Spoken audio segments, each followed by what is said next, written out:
everything happened so fast once I got here. I was getting first team reps a little bit. I was doing special teams, so my head was kind of spinning. But when I got in, because I didn't play special. I didn't play in the preseason. So when we first game was against Philly at Philly, and my first target, I was like, okay, I could do this. And then I scored that long touchdown from Case Keenum. And then I was like, I can hang in here. So after that, it was fun, though. So I was fortunate to come into a situation where I could compete for the job early.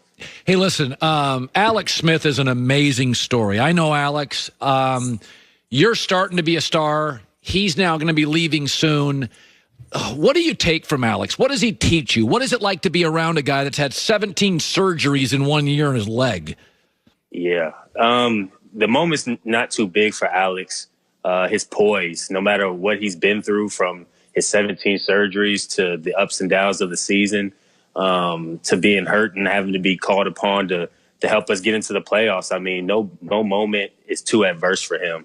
And, he doesn't make it about him at the end of the day. It's always about the team. It's always about how he can help us, put us in the best situation to be successful. And you always want to go to a battle for a guy like that. I mean, I've had some things that I've been dealing with this year, but seeing all the things that he's been dealing with, it pales in comparison. So I'm glad he's on our team. And, I don't know how much longer he has playing, but the number one thing I've learned from him is you can overcome any situation as long as you put your mind to it. And the one phrase he says every time we go out to the field is just live. And there was a time where he didn't know if he was going to be able to live or not. So I feel like that fits really, really, really well. Wow. Ron Rivera is a guy that walks. He's a big dude. He's a former player. He's a man's man. And he walks in, and you guys got off to a slow start. New coach, new playbook, new system, 1-5. And all of a sudden it started to click. And talk a little bit about Ron's influence. And when you knew in this season, you're like, okay, now we're all kind of gelling. Yeah. When we were going through our ups and downs in the season, Coach Rivera, the message stayed the same. And it started with the way we were practicing. We had to bring more intensity to practice. We had to bring more consistency to practice. And we started to seeing the benefits of that during our games. Playing four-quarter football was one of our Achilles heel. I feel like we would have great first halves and we have tough second halves. We'd have great second halves and have tough first halves. So I feel like, over the course of the season, we've really played more consistently, I feel like. Although, we haven't necessarily played our best ball yet, I feel like we put ourselves in a situation to have a lot of success because we started to play some complementary football headed by our defense who are having a great year. But we've got a coach like Coach Rivera where the standard, the expectation of what's expected when you come into the building every day. It gives a sense of clarity throughout this whole building that has been very refreshing for us this year. So to see what he's been going through, and it seems like he hasn't even missed a step. The energy that he comes with every day is really cool. So your Buckeye buddy Chase Young's out there talking some smack, and Brady just probably smirking at all that stuff. Yeah. So when Chase said that, did you think, man, shh, don't say anything? Come on. What did you make of it? It was funny because we were running off the field at the same time when I heard him say it. So, at the end of the day, Chase is a grown man, and I say that with a lot of respect because, the way he's came in and helped change our team this year has been nothing short of amazing, the way he comes in every single day. But we're going against one of the best players of all time, not just at his position. And he's been in this scenario more times than we can count. And this is my first playoff game, and this is probably his 40th or something like that. You know what I mean? And they're going to be very poised coming in here. They're going to be ready. And they got a very great offense and a good defense coming in here. But Tom knows what it's like to be in these situations. And, I feel like Chase is going to come out and try to back up what he said.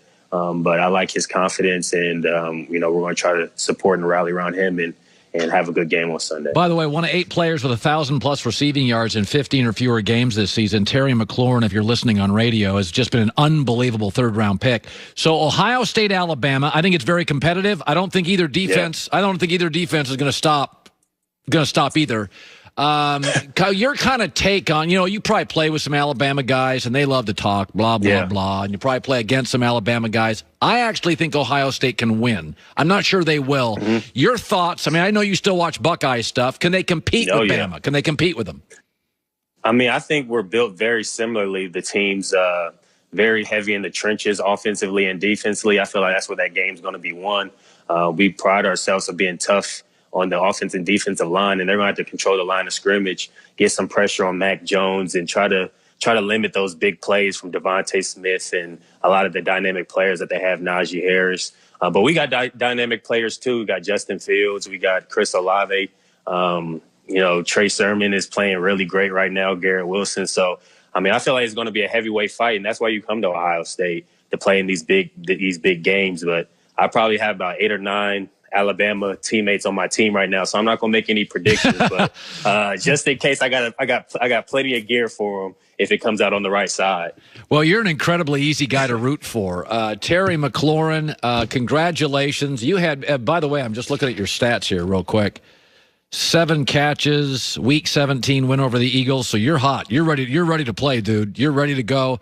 Good luck to you. I'd love to have you on the show again. And what a future you have. What a future you have, man. Appreciate it. I appreciate that. Thank you very much. Happy birthday to you, too. Thank you very much. Look, this guy is, yes, sir. This guy, sir, he calls me. I wish my coworkers were as respectful as Terry McLaurin is to me. I'll tell you that. Thanks, buddy. All right. Appreciate you. Yeah, he's been great. By the way, when you listen to him and just the way in which that's a professional athlete. By the way, not just like plays football. See how everything's business. Yeah. How you can just tell that guy goes to work. That's a businessman right there. He is an example of why the NFC East, there's a lot of pressure on Philadelphia to get it together. They're going to be a lot better next season. The Giants are getting better. Cowboys are getting Dak back. I'd like to say this to the rest of the staff. Did you notice how he treated me? Almost bordered on respectful.